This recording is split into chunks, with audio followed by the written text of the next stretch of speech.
सोच ही रहा था, इतने मुझे सुनाई दिया कि मेरा नाम पुकारा गया।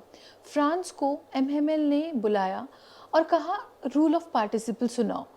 अब फ्रांस से एक्सपेक्ट किया गया कि वो हर रूल ऑफ पार्टिसिपल को एग्जैक्टली करेक्ट तरीके से बिना किसी गलती के सुनाए, बट जैसे ही वो खड़ा होकर बोलने लगा तो वो फर्स्ट वर्ड में ही मिक्सड अप हो गया।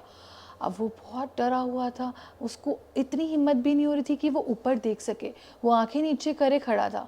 बट एमएमएल ने बोला, फ्रांस आज मैं तुम्हें डांटूंगा नहीं।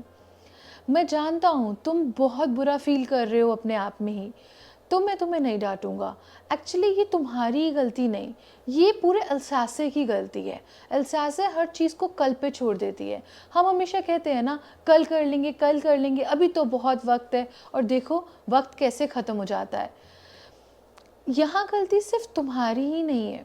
सोचो, हम उन बाहर वाले लोगों के लिए एक फ्रेंच मैन है, और ऐसे फ्रेंच मैन है जिसको अपनी ही लैंग्वेज ना तो बोलनी ढंग से आती है ना लिखनी। यहाँ गलती हमारे पेरेंट्स की भी है। हमारे पेरेंट्स हमें स्कूल भेजने के लिए रेडी नहीं रहते। उन्हें लगता है कि बच्चों को फार्म्स में भेज दो ताकि थोड़ा एक्स्ट्रा पैसे कमा लें।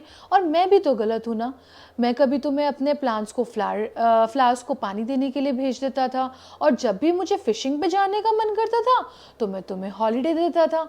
तो हम सभी की गलती है ना, हम सब यहाँ गलत हैं। मैंने कहा, फ्रेंच लैंग्वेज दुनिया की सबसे क्लियरेस्ट एंड लॉजिकल लैंग्वेज है, और हम लोगों को उस लैंग्वेज को अपने साथ गार्ड करके रखना चाहिए, संभाल के रखना चाहिए। क्योंकि अगर कभी भी हमें कोई एनस्लेव कर लेता है या हमें अपना गुलाम बना लेता है, और अगर हम अपनी भाषा अपने रिलीजन से चिपके रहें, उसको अपने तक हमेशा अपने तक सीमित रखें, अपने पास रखें, तो यही एक चाबी होती है हमारे इम्प्रिजनमेंट की, हमारी आज़ादी की। राइट उसके बाद एमएमएल ने अपना ग्रामर लेसन टीच करना स्टार्ट करा, और पता नहीं क्यों आज ये ग्रामर लेसन सबको बहुत अच्छे से समझ आ रहा था। फ्रांस को भी ऐसा लग रहा था कि पुअर मैन, बेचारा टीचर आज हमें सब कुछ ही सिखा देना चाहता है। ग्रामर लेसन के बाद बात थी राइटिंग लेसन की। आज एमएमएल सब बच्चों के लिए नई कॉपीज़ लेकर आए थे, और उसमें बहुत ही सुंदर ब्यूटीफुल राउंड हैंड से लिखा हुआ था फ्रांस अल्सासे, फ्रांस अल्सासे। ऐसे लग रहा था पूरे ही रूम के अंदर फ्लैग्स फ्लोट कर रहे हो। सब शांति से बस लिख रहे थे। पूरे कमरे में किसी तरीके की कोई आवाज़ नहीं थी, सिर्फ पेन से लिखने की आवाज़ थी। और इनफैक्ट कमरे में एक बीटल भी फ्ली होकर आई, बट किसी ने उस पर ध्यान ही नहीं दिया, नॉट इवन किसी बच्चे ने। बच्चे तक अपना काम बहुत ध्यान से लिख रहे थे। हाँ, रूम के ऊपर टेरेस से कुछ पिजन की आवाज़ आ रही थी। तब मैंने सोचा, फ्रांस ने सोचा कि क्या ये पिजन्स को भी जर्मन लैंग्वेज में कू करना सिखा सकते हैं? नहीं ना।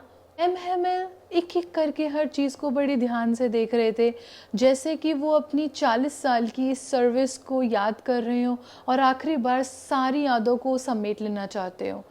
चीज़ें क्या ही बदली थी, बस थोड़े डेस्क स्मूथ हो गए थे, वॉलनट ट्री थोड़ा बड़ा हो गया था, और होप वाइन जो उन्होंने खुद उगाई थी वो विंडो से भरते भरते रूफ पे चली गई थी। ऊपर से आवाज़ आ रही थी, शायद उनकी सिस्टर ट्रंक्स को हिला रही थी क्योंकि पैकिंग करनी थी, अगले ही दिन उनको कंट्री छोड़ के जाना था। इसके बाद जैसे ही राइटिंग सेक्शन ख़त्म हुआ, हमारा हिस्ट्री का लेसन था।